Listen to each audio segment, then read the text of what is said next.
कलयुग की 5 कड़वी सच्चाइयाँ। महाभारत के समय की बात है।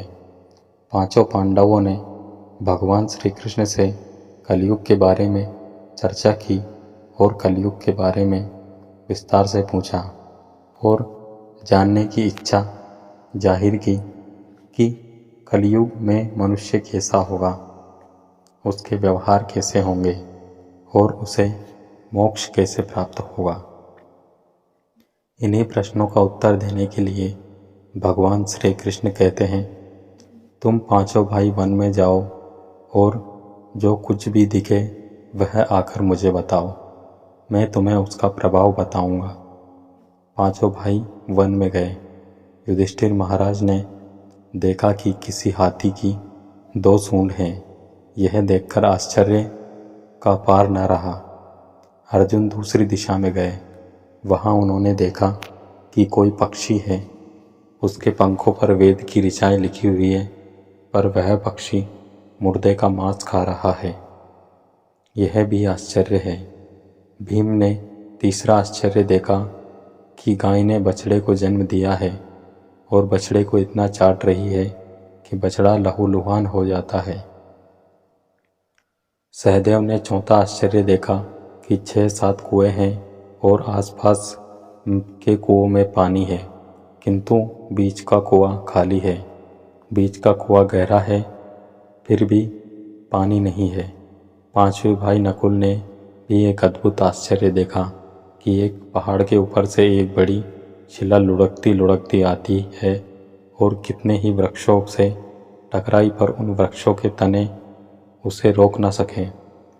कितनी ही अन्य शिलाओं के साथ टकराई, पर वह रुक न सकी। अंत में एक अत्यंत छोटे पौधे का स्पर्श होते ही वह स्थिर हो गई। पांचों भाइयों के आश्चर्यों का कोई पार नहीं। शाम को वे श्री कृष्ण के पास गए और अपने अलग अलग दृश्यों का वर्णन किया। युधिष्ठिर कहते हैं, मैंने 2 सूंड वाला हाथी देखा तो मेरे आश्चर्य का कोई पार न रहा। तब श्री कृष्ण कहते हैं, कलयुग में ऐसे लोगों का राज होगा जो दोनों ओर से शोषण करेंगे, बोलेंगे कुछ और करेंगे कुछ और। ऐसे लोगों का राज होगा, इससे तुम पहले राज कर लो। अर्जुन ने आश्चर्य देखा कि पक्षी के पंखों पर वेद की ऋचाएँ लिखी हुई है और पक्षी मुर्दे का मांस खा रहा है। इसी प्रकार कलयुग में ऐसे लोग रहेंगे जो बड़े बड़े पंडित और विद्वान कहलाएंगे, किंतु वह यही देखते रहेंगे कि कौन सा मनुष्य मरे और हमारे नाम पे संपत्ति कर जाए।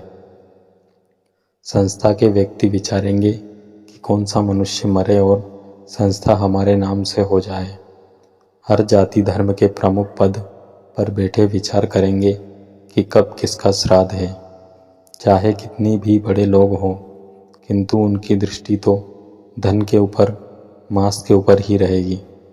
ऐसे लोगों की बहुतायत होगी जो परधन को हरने और छीनने को आतुर रहेंगे, और कोई कोई विरला ही संत पुरुष होगा। भीम ने तीसरे आश्चर्य देखा कि गाय अपने बछड़े को इतना चाटती है कि बछड़ा लहूलुहान हो जाता है। कलयुग का आदमी शिशुपाल हो जाएगा, बालकों के लिए इतनी ममता करेगा कि उन्हें अपने विकास का अवसर ही नहीं मिलेगा। किसी का बेटा घर छोड़कर साधु बनेगा तो हजारों व्यक्ति दर्शन करेंगे, किंतु यदि अपना बेटा साधु बनता होगा तो रोएंगे कि मेरे बेटे का क्या होगा।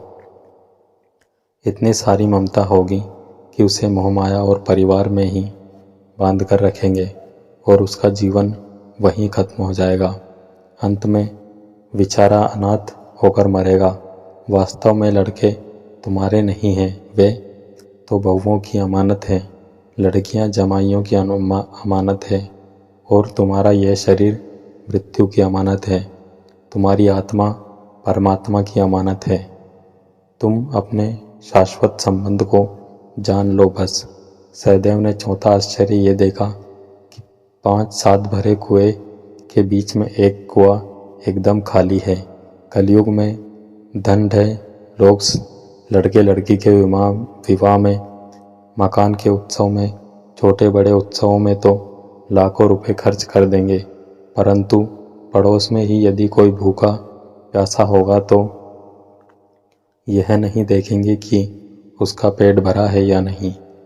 दूसरी ओर मौज मौज में शराब, खवाब, फैशन और व्यसन में पैसे उड़ा देंगे, किंतु किसी के दो आंसू पहुँचने में उनकी रुचि ना होगी, और जिनकी रुचि होगी उन पर कलयुग का प्रभाव नहीं होगा, उन पर भगवान का प्रभाव होगा। पांचवा आश्चर्य यह था कि एक बड़ी चट्टान पहाड़ पर से लुढ़कती वृक्षों के तनों से टकराती और चट्टानें उसे रोक ना पाए, किंतु एक छोटे से पौधे से टकराते ही वह चट्टान रुक गई। कलयुग में मानव का मन नीचे गिरेगा, उसका जीवन पतित होगा। यह पतित जीवन धन की शिलाओं से नहीं रुकेगा, ना ही सत्ता के वृक्षों से रुकेगा, किंतु हरि नाम के एक छोटे से पौधे से व हरि कीर्तन के एक छोटे से पौधे से मनुष्य जीवन का पतन होना रुक जाएगा। तो दोस्तों, ये थी कलयुग की 5 कड़वी सच्चाइयाँ। ये आपको कैसी लगी हमें कमेंट करके ज़रूर बताएं, और ये अच्छी लगी हो तो अपने दोस्तों के साथ शेयर ज़रूर करें। और ऐसी और वीडियोस के लिए हमारे YouTube चैनल को सब्सक्राइब करें। वीडियो में अंत तक बने रहने के लिए आप सबका धन्यवाद।